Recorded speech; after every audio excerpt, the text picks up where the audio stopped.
Movie की starting में हम देखते हैं कि जहां जंगल में एक आदमी होता है जिसका नाम बेंजामिन होता है, और तभी अचानक से भेड़िया उस पर अटैक कर देता है और उसे जान से मार डालता है।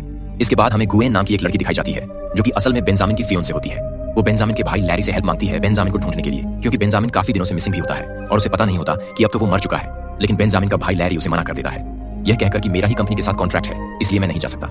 असल में वो एक एक्टिंग कंपनी के लिए एस एक्टर काम करता था। उसके इनकार करने के बाद गोएन अपसेट होकर वहां से चली जाती है, लेकिन वो एक बार फिर लैरी को लेटर भेजती है और उससे हेल्प मांगती है बेंजामिन को ढूंढने के लिए, क्योंकि लैरी का शो भी इस बार इंग्लैंड में ही होने वाला था। इसीलिए वो गोएन की बात मान लेता है। बेंजामिन को ढूंढने वाली फिर लैरी घर आकर अपने फादर से मिलता है। लैरी के फादर उसे बताते हैं कि तुम्हारे भाई की डेड बॉडी बहुत ही बुरी हालत में मिली है चर्च के पास से। असल में लैरी बचपन से ही अपने घर से दूर रहा है और वो काफी टाइम के बाद अब अपने घर वापस आया है। फिर लैरी अपने भाई की डेड बॉडी को देखने जाता है, लेकिन वो उसकी डेड बॉडी को देख के डर जाता है, क्योंकि उसकी हालत बहुत ज्यादा ही खराब थी, क्योंकि उसे बहुत बुरी तरह से नोचा गया था। उसकी चीर फाड़ की गई थी। अब लैरी इस हादसे यानी अपने भाई की मौत की वजह से वो जरा दुखी था।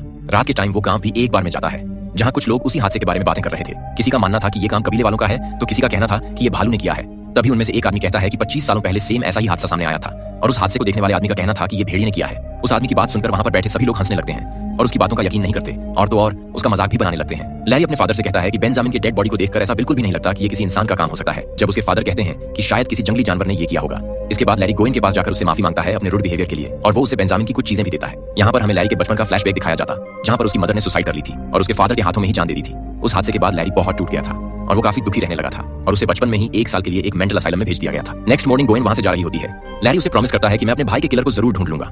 गोएन के जाने के बाद लैरी के फादर उसे कहते हैं कि आज फुल मून नाइट है, यानी पूरे चांद की रात है, आज तुम्हें घर पर ही रहना चाहिए। लेकिन लैरी को तो जल्द से जल्द अपने भाई के किलर को ढूंढना था, इसीलिए वो रात के टाइम में कबीले के पास चला जाता है। वहां जाकर वो अपने भाई के किलर के बारे में पूछने लगता है।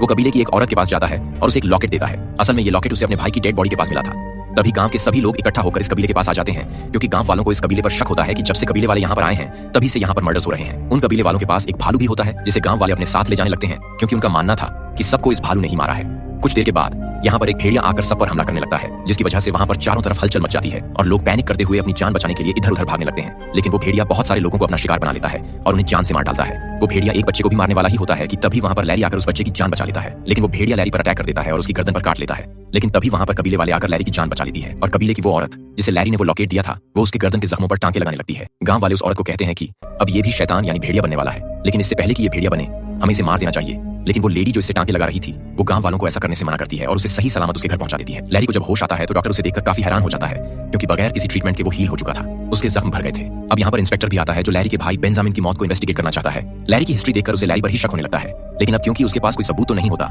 इसीलिए वो वहां से चला जाता है।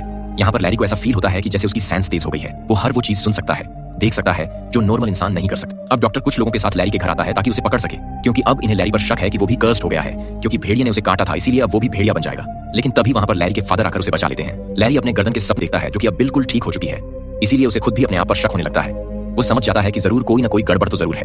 अब लैरी गोएन की प्रोटेक्शन के लिए उसे वापस लंदन भेज देता है। इसके बाद हम देखते हैं कि कुछ लोग भेड़िए को पकड़ने के लिए ट्रैप लगाकर बैठे हुए हैं, क्योंकि आज फुल मून नाइट है, क्योंकि गांव वालों को पता है कि पूरे चांद की रात को भेड़िया जरूर हमला करता है, इसीलिए वो अपने अपने तरीकों से भेड़ियों से लड़ने की तैयारी कर रहे होते हैं। भेड़ियों को मारने के लिए उन्होंने चांदी की बुलेट भी बनाई होती है। तभी लैरी अपने फादर को अंधेरी में कहीं पर जाता हुआ नोटिस करता है, इसीलिए वह उनका पीछा करते हुए अपनी मां के कब्र तक पहुंच जाता है, जो कि काफी पुराने खंडर जैसी जगह पर होती है। वहां पर वह कुछ चेयर देखता है जो किसी को कंट्रोल करने के लिए यूज होती है। ये सब कुछ देखकर उसे कुछ भी समझ नहीं आता। तभी उसके फादर उसे बताते हैं कि मैं तुम्हारी मोम से बहुत प्यार करता था। अभी उन दोनों की बातें चल ही रही होती हैं। तभी लैरी के फादर उसे बाहर की तरफ धक्का देकर खुद को एक जगह पर कैद कर लेते हैं और उसे कहते हैं कि वो लोग तुम्हें मारेंगे नहीं, लेकिन उनका शक सीधा तुम पर ही जाएगा।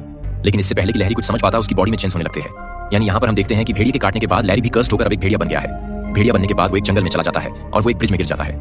वहां मौजूद सभी लोगों को ऐसा लगता है कि शायद उन्होंने भेड़िए को पकड़ लिया है, लेकिन तभी लैरी भेड़िए के रूप में वहां बाहर आता है और सभी लोगों पर अटैक करके उन्हें मार डालता है। और इंस्पेक्टर जब इस जगह पर आता है तो देखता है कि भेड़िए ने तो सभी को मार डाला है। वो उन सभी डेड बॉडीज की हालत देखकर काफी डर जाता है। नेक्स्ट मॉर्निंग हम लैरी को एक ट्री के पास देखते हैं जहां उसके कपड़े फटे हुए हैं और खून से भरे हुए हैं। तभी वहां पर इंस्पेक्टर आ जाता है और वो लैरी की ऐसी हालत देखकर उसे पकड़ लेता है और लंदन के एक असाइलम में ले जाकर उसे वहां पर बांध देता है।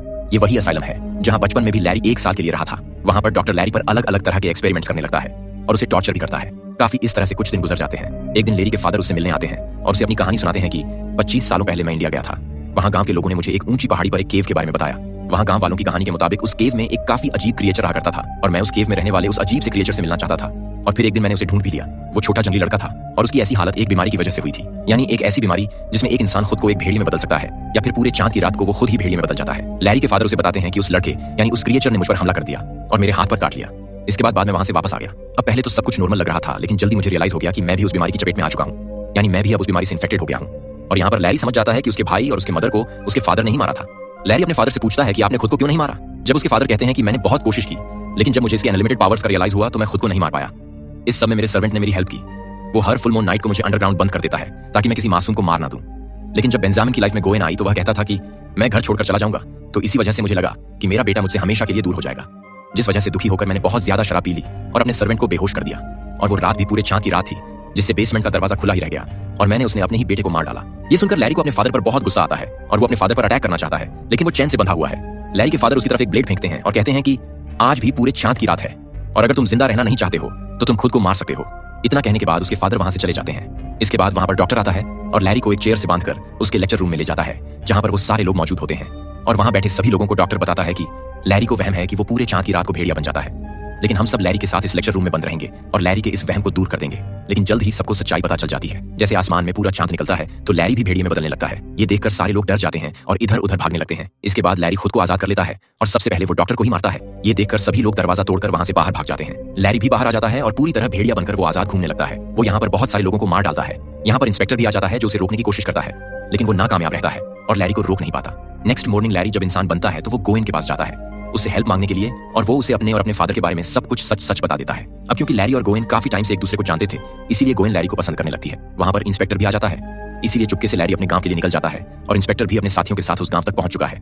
वो अपने साथियों को चांदी की बुलेट्स यानी गोलियां देता है क्योंकि चांदी की गोलियों से किसी भी भेड़िए को मारा जा सकता है। उधर गोएन जब गांव के लिए निकल जाती है, रास्ते में गोएन उसी लेडी से मिलती है जिसने लैरी के टांकों को सिया था और गांव वालों से उसकी जान बचाई थी। गोएन उस औरत से हेल्प मांगती है तो वो कहती है कि इसका कोई इलाज नहीं है, या तो तुम उसे एक्सेप्ट कर लो ऐसे ही या फिर उसे आजाद कर दो। इसके बाद हम लैरी को देखते हैं जो कि अपने घर पहुंच चुका है, जहां वो अपने फादर के सर्वेंट और कांस्टेबल की डेड बॉडी को देखकर डर जाता है। फिर वो सर्वेंट के बॉक्स से चांदी की गोलियां निकालता है क्योंकि वो भी जानता है कि चांदी से भेड़िए को मारा जा सकता है। वो उन गोलियों को गन में डाल देता है। इसके बाद लैरी और उसके फादर का एक दूसरे से आमना सामना हो जाता है। लैरी अपने फादर पर गोली चला देता है, लेकिन अनलकीली वो गोली तो खाली होती है क्योंकि बहुत सालों पहले लैरी के फादर ने उसमें से चांदी का पाउडर निकाल दिया था और दोनों के बीच लड़ाई होने लगती है।